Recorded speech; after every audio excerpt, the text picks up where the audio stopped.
Olá, meu sétimo ano querido, como vocês estão? Espero que estejam bem, preparados para a nossa aula de hoje. Então, pega aí o seu livro 1, nós estamos em processo de conclusão, ok? Mas antes de nós iniciarmos a nossa aula, propriamente dita, com os conteúdos para o dia, nós vamos iniciar fazendo a leitura de trechos de um texto de Braulio Bessa, que tem como título Definição de Saudade. Vamos lá? Lê comigo. Eu já vi muitos poetas falando sobre saudade, da dor que a danada causa e de sua crueldade. Meu resumo é mais miúdo, é a lembrança de tudo que faz falta de verdade. Se abrir um coração e revirar pelo avesso, tem um mapa de um tesouro que ninguém conhece o preço. Tem rua, bairro e cidade. Afinal, toda saudade tem um nome e um endereço. A minha saudade tem um nome e um endereço. É você. Muitas saudades eu estou ansiosa para que possamos estar juntos novamente em nossa escola com as nossas aulas presenciais. Mas enquanto isso não acontece, vamos nutrir a esperança de que o mais rápido possível isso possa acontecer, ok? Então, abre o teu livro agora para que nós possamos seguir com o nosso conteúdo do dia na página 107. E hoje nós vamos estudar alguns conceitos sobre os verbos noticiosos. Ora, quando nós vemos o nome verbos noticiosos, será que eles fazem relação a notícias? Eles são usados nas notícias? Qual a ideia, qual a proposta desses tipos de verbos? Nós vamos entender hoje na nossa aula de língua portuguesa. Mas inicialmente nós vamos precisar relembrar alguns conceitos importantes que nós já tivemos a oportunidade de conhecê-los, porém hoje nós vamos precisar reativá-los. É aquilo que eu sempre falo nas nossas aulas. A nossa mente é como se fosse uma caixinha e aí nós vamos armazenando os conhecimentos e, de acordo com a necessidade, nós vamos ativando, ok? Para o estudo da língua portuguesa, nós precisamos, de fato, sempre ativar conhecimentos anteriores. E isso é muito importante porque nós trabalhamos conceitos e esses conceitos eles se aplicam todos os dias, quase que a todo momento em nossa comunicação. Então vamos lembrar sobre os modos verbais. Inicialmente, na página 107 você vai encontrar essa parte conceituando. Pega o seu marca-texto para que nós possamos destacar pontos importantes, ok? Então vamos lá. São 3 modos: modo indicativo, subjuntivo e quem lembra do outro? Isso mesmo, o modo imperativo. Qual a diferença entre esses 3 modos? O que é que eles podem nos trazer de sentido? O modo indicativo é um modo que indica a certeza da ação, ok? Da ação, certeza da ação, ao estado, ao fenômeno da natureza. O modo indicativo ele vai nos trazer essa certeza, certo? Referindo-se àquilo que nós queremos expressar. Mas nós temos também o modo subjuntivo. Já o modo subjuntivo, ele vai nos trazer uma ideia diferenciada, que é o sentido de que incerteza, desejo e possibilidade. Então vejam, enquanto o modo indicativo nos traz a ideia de certeza, o modo subjuntivo nos traz a ideia de incerteza, desejo, possibilidade, ok? E aí entra em jogo o terceiro modo, que é o modo imperativo. Se nós pararmos para analisar, utilizamos bastante esses modos, seja de forma escrita ou na nossa fala diariamente, ok? O modo imperativo ele vai expressar o sentido de ordem, de pedido, de solicitação, de convite. Então percebam que cada modo tem a sua particularidade, ok? E aí, de acordo com a minha necessidade comunicativa, eu vou usar um desses 3 modos. Só para relembrar, modo indicativo, certeza, de forma sintetizada. Modo indicativo, certeza. Modo subjuntivo, incerteza. Modo imperativo, ordem, pedido, apelo e ou solicitação também pode ser, ok?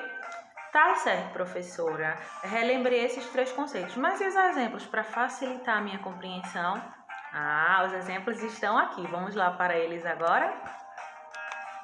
Vamos para os exemplos das frases no modo indicativo, ok? Então, nós vamos perceber que os verbos nessas frases, eles vão nos dar a ideia de certeza. Ontem eu comprei uma blusa nova. Ontem eu comprei uma blusa nova. A ideia expressa nesse contexto é de certeza. Depois nós temos, nós estudaremos para a prova a partir de amanhã. Também está se expressando certeza. E por último, nós temos meu pai costumava almoçar neste restaurante. Também a expressão aí nesse contexto é de certeza, ok? Vamos agora para os exemplos de frases no modo subjuntivo. E aí agora nós vamos perceber a ideia da incerteza, da possibilidade, ok? Do desejo. Ela está esperando que eu vá primeiro. Se eu viesse agora, aliás, se você viesse agora, poderíamos resolver esse assunto rapidamente. Se você viesse. Olha aí a ideia da incerteza, da possibilidade. Vou ligar apenas quando eu quiser. Então percebam que a ideia do sentido aí está diferenciada, né? Porque enquanto as outras frases expressavam certeza, essas elas expressam o inverso, ok? Vamos agora para o modo imperativo. Traz as caixas, por favor. Não faça barulho. Não pise na grama. Essas frases elas estão expressando o quê? Uma ordem, um pedido, uma solicitação. Então, essas frases estão no modo imperativo e nós podemos perceber esses modos através dos verbos que estão expressos nas frases, ok? Podemos passar. Quais são os 3 modos? Indicativo, subjuntivo e imperativo, ok? Seguindo agora, nós vamos relembrar os tempos. Hoje, especificamente, nós vamos trabalhar tempo presente, pretérito perfeito e pretérito imperfeito. E aí, quem lembra qual a diferença entre o pretérito perfeito e imperfeito? Bem, essa é uma dúvida constante, mas eu tenho certeza que hoje essa sua dúvida ela vai acabar. Porque é muito simples, é só a gente prestar atenção, ok? Que essa dúvida ela não vai mais permanecer. Obviamente que nós temos também o pretérito mais que perfeito, porém hoje nós vamos focar no presente, pretérito perfeito e pretérito imperfeito. Então vamos lá para o presente. Acompanha comigo aqui no slide, mas também você pode destacar no seu livro na parte conceituando, ok? O presente do indicativo, ele é usado para indicar uma ação, um estado ou um fenômeno da natureza que ocorre não no momento anterior à minha fala, mas no momento exato da minha fala, ok? Gosto de vocês. Gosto de vocês. Eu estou usando um verbo no tempo presente, ok? E aí nós vamos agora descobrir qual o diferencial entre o pretérito perfeito e o pretérito imperfeito. Vamos lá? O pretérito perfeito é usado para indicar uma ação verbal que aconteceu em um determinado tempo no passado. Até aí tudo bem, né? Porque aí nós chamamos também um pretérito, eu posso falar pretérito e também passado, então eu já vou entender que se é pretérito é uma ação que aconteceu no passado. Porém, existe algo importante que nós não podemos esquecer. Olha, no pretérito perfeito, essa ação que aconteceu em determinado tempo no passado, ela teve início e teve fim, certo? Agora, olha a diferença no pretérito imperfeito. Essa ação, ela teve início no passado, mas não foi concluída. Ou seja, nós vamos poder perceber uma ideia de continuidade, certo? De duração. Como assim, professora? Para mim, pretérito é pretérito. Não. Precisamos analisar essa diferença. Se a ação aconteceu no passado, ela teve início e fim, pretérito perfeito. Se a ação ela iniciou no passado, mas tem essa ideia de que não foi concluída, de continuidade, de duração, pretérito imperfeito. Vamos tirar as nossas dúvidas com os exemplos? Vamos lá? Nós temos aqui frases com verbos no presente, ok? Então, os verbos estão destacados para que vocês possam perceber com maior facilidade. Então, minha avó vai no supermercado agora. Olha o verbo destacado, indicando a ideia do presente. Todos os dias eu como banana com aveia no café. Depois nós temos eu preciso de sua ajuda neste exato momento. Então, percebam que esses verbos que estão compondo essas frases estão todos no tempo presente, ok? Eles expressam algo que deve acontecer no momento da minha fala. Mas então, vamos agora ver o pretérito perfeito, que é justamente quando a ação ela começou no passado, mas ela teve uma conclusão. Então, eu comprei esta blusa semana passada. Olha, eu comprei. A ação teve início no passado, mas ela também foi concluída no passado, ok? Eles esperaram por você durante 2 horas. Eles esperaram durante 2 horas.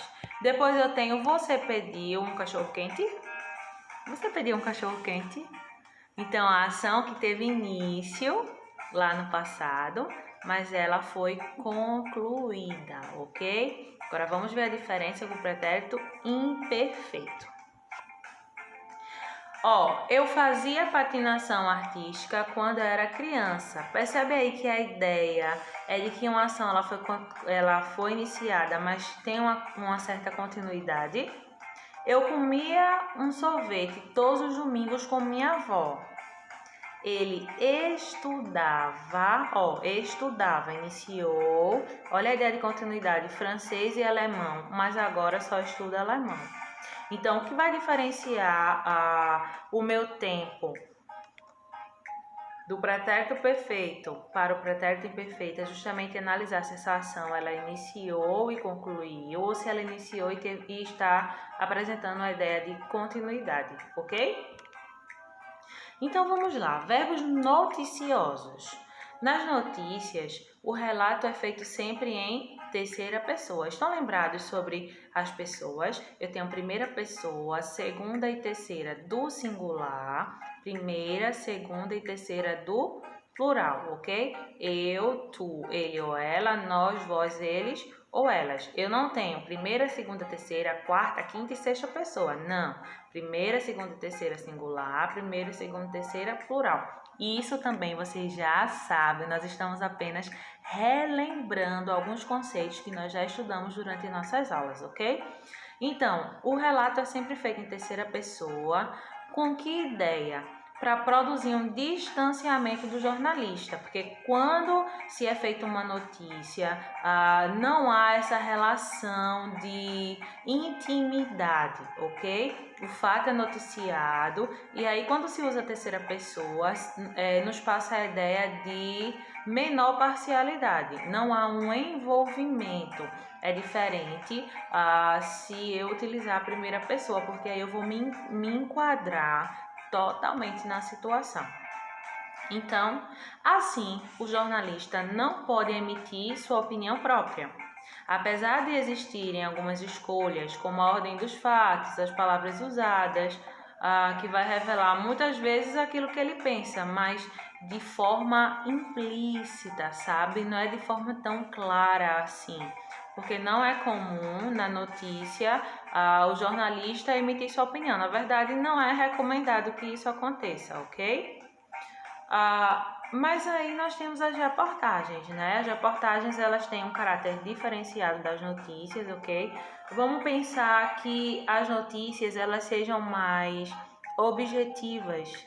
As reportagens, elas são mais extensas, elas procuram mais dados e informações e consultam várias pessoas. Então, vejam aí a diferença. Na notícia, o relato é feito sempre em terceira pessoa, ok? Para promover um distanciamento do jornalista com o fato noticiado, ok? Nas reportagens, os relatos podem ser em primeira pessoa. Ou seja, nas reportagens, aquilo que está sendo trazido, aquele assunto que está sendo tratado, ele pode ser tratado em primeira pessoa. Por quê? Porque dessa forma vai poder ser apresentada a opinião do jornalista acerca dos dados, das informações, ok? Mesmo assim, em muitas reportagens, os jornalistas eles optam por usar a terceira pessoa, justamente para não mostrar ou não promover tanto envolvimento com a situação, que é justamente para causar esse distanciamento, ok? Vocês vão encontrar algumas informações dessas que nós temos tendo acesso aqui também na página 107 e você pode destacar, pode ficar à vontade para fazer as anotações e destacar, certo? Aquilo que você achar pertinente. Agora, nós vamos para a explicação da atividade, que também está iniciando na página 107. Então, vamos lá para a explicação. Acompanha tudo com detalhes, que com certeza você vai conseguir responder da melhor maneira possível, ok? Então, nós temos o primeiro quesito. Acompanha aí no seu livro. Releia os títulos das reportagens. Aí eu tenho 1 e 2. Nós temos 9 documentários, mostram como os jovens querem e vão transformar a educação, certo? Que foi justamente aqueles documentários que nós tivemos a oportunidade de ler, que vocês tiveram a oportunidade de escolher algum, de assistir, de montar um vídeo. Falar em vídeo, ainda estou no aguardo de alguns vídeos que não recebi, ok? 2. De Greta a Luísa, conheça os jovens ativistas da emergência climática na Europa. Nós fizemos a leitura dessa reportagem na nossa última aula, ok? E nós vamos tomar por base também algumas informações dela para que possamos responder os quesitos propostos para o dia de hoje. Então vamos lá. Letra A. Nós temos esses dois títulos das reportagens. Na letra A está trazendo a seguinte questão: em quais tempos verbais estão conjugados os verbos mostrar, querer e conhecer? Então, vejam, tem aí mostram, querem e conheça. Os três verbos estão em que tempo? Presente, pretérito perfeito ou pretérito imperfeito? Lembrando que se estiver expressando uma ação, né, que está acontecendo, uma ação do momento, ok? Então vai ser o quê? Presente. Ações passadas, dependendo da ideia que expressam, pode ser pretérito perfeito ou pretérito imperfeito. Mas aí eu tenho mostram, conheça, querem. E aí? Entre presente e pretérito, qual o tempo que você vai optar? Essa está bem fácil. Letra B. Em qual modo está conjugado cada um deles? Indicativo, subjuntivo ou imperativo? Certeza, dúvida, incerteza ou ordem, apelo ou pedido? Aí nós temos dois que estão em um modo e tem um que está em um modo diferente, tá? Vou dar só uma dica. Quando eu digo conheça as jovens, conheça. Será que eu estou dando uma certeza? Eu estou fazendo um apelo, dando uma ordem?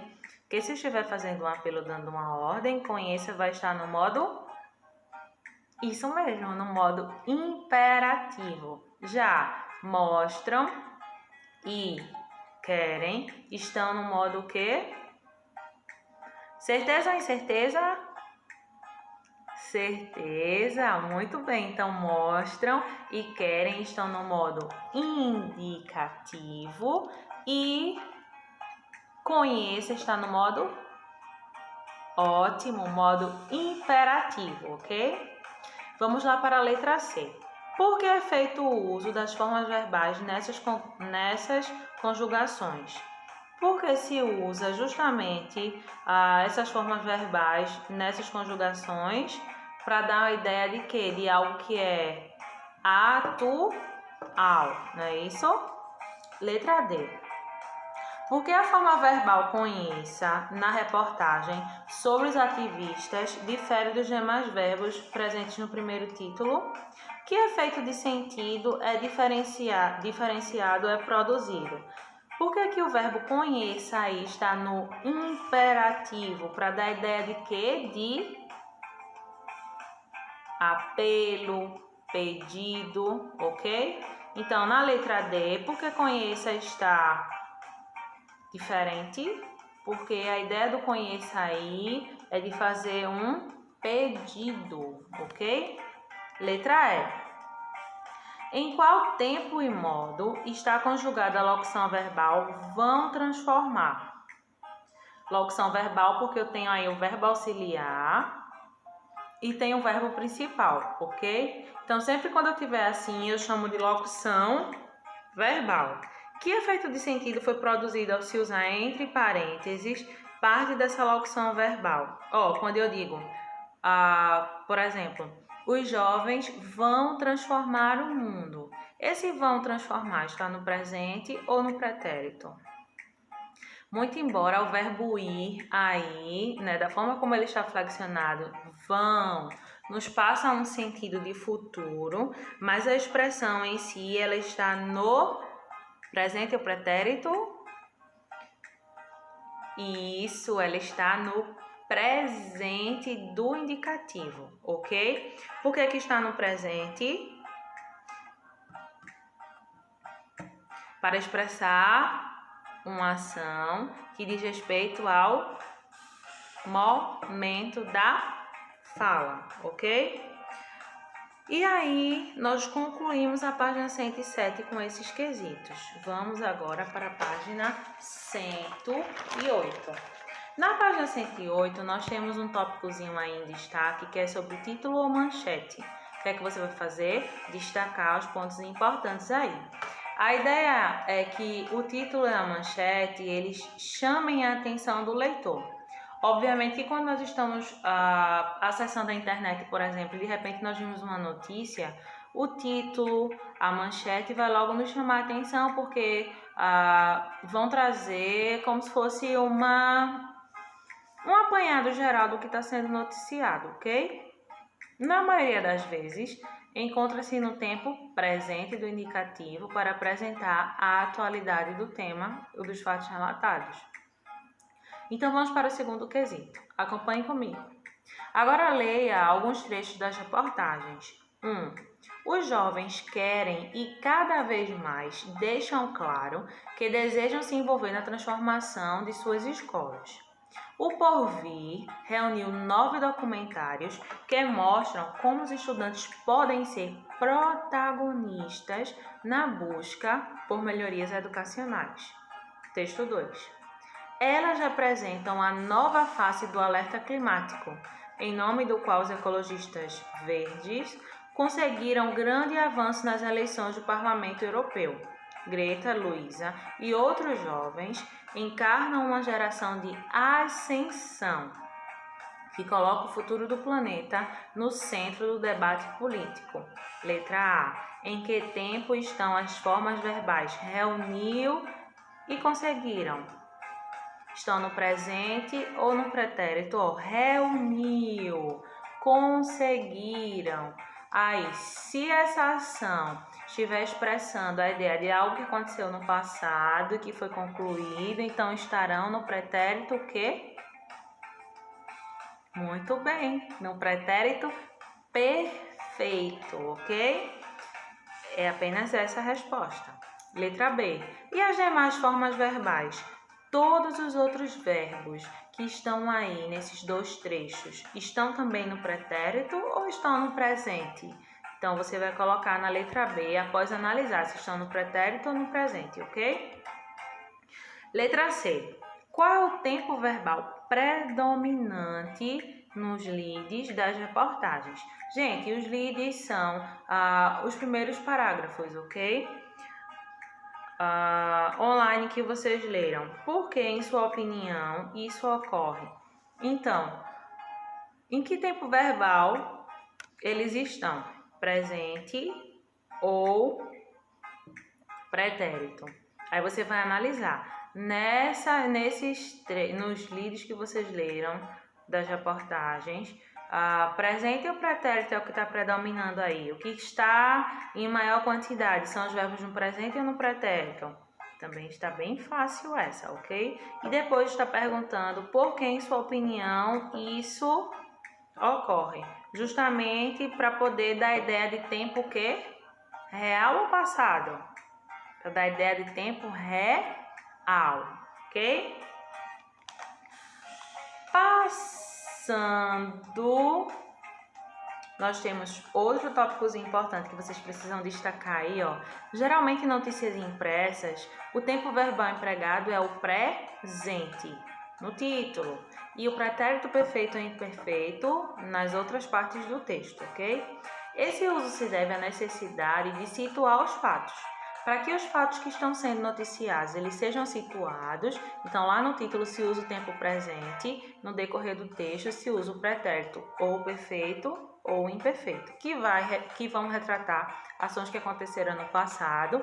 Mais uma vez eu vou lembrar para você, só que no caso do pretérito perfeito elas aconteceram e foram concluídas, e no do imperfeito elas aconteceram, mas nos passam uma ideia de continuidade, certo? Na reportagem, o uso dos tempos varia muito, visto que já houve um distanciamento temporal entre os fatos e a produção do texto. Porque normalmente a notícia ela vai ser organizada e vai ser passada bem próximo ao momento do que o fato aconteceu. Já a reportagem, por exemplo, um fato pode acontecer hoje e a gente pode desenvolver uma reportagem na próxima semana, já com dados, com entrevistas, com mais informações. Então, no caso da reportagem, a ideia do uso do tempo verbal ele vai variar, certo? Porque já teve um distanciamento de tempo entre o fato e quando o texto foi produzido. Ok, meus queridos? Seguindo, nós vamos preencher uma tabelinha descritiva. Porém, nós vamos precisar analisar as reportagens, ok?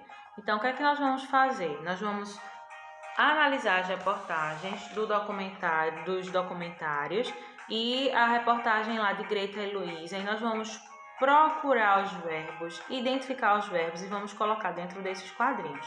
Os verbos que estão no presente e os verbos que estão no pretérito perfeito. Então, vou dar algumas dicas para vocês. Na reportagem dos documentários, por exemplo, eu tenho os verbos mostra, traz, retratam, contam. Vejam, estão todos no presente. Na reportagem de Greta, nós temos afirmam, tem, e aí vocês vão procurar os demais, ok? No pretérito perfeito, na reportagem dos documentários, foi, inspirou, vocês vão procurar os outros.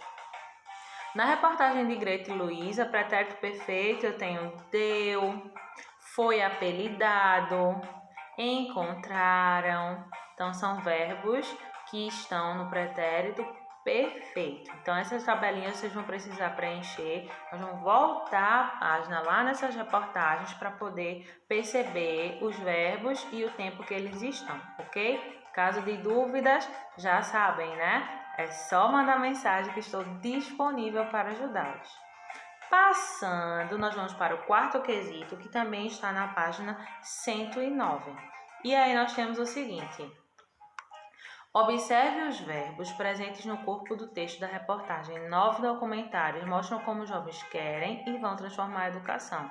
Então, a gente vai voltar lá na reportagem. Perceba que a atividade ela é um pouco mais trabalhosa, mas é uma atividade de consulta e que vai explorar os nossos conhecimentos, ok? Então você vai voltar lá nessa reportagem dos documentários e você vai tentar identificar qual é o tempo predominante no decorrer do texto, qual é o tempo que aparece mais, se é o presente ou o pretérito, ok? Então aí você vai precisar colocar presente do indicativo ou pretérito do indicativo, ok? Letra B. Por que essa predominância no texto? Se você colocar na letra A que predomina os verbos no presente, na letra B você vai ter que dizer por que predomina no presente, ok? Porque estão indicando o quê? Algo que é atual ou não. Letra C. Em quais momentos do texto há uso de outro tempo verbal? Então, quando você identificar se a maioria está no presente ou no pretérito, então na letra C está perguntando em quais momentos do texto há uso de verbos em outro tempo. Aí você vai procurar lá em qual é o momento do texto que está tendo um verbo, por exemplo. Se você achar que a maioria está no presente, colocar na letra A. Então, na letra C, você vai dizer em qual momento do texto você encontra verbos no pretérito, ok? Ainda na página 109, nós temos o quinto quesito. São as mesmas perguntas, só que sobre a reportagem de Greta e Luísa, que foi a reportagem que nós utilizamos para responder a nossa última atividade. Então, você pode retornar e verificar. Olha a mesma pergunta. Qual é o tempo predominante no corpo do texto, presente ou pretérito?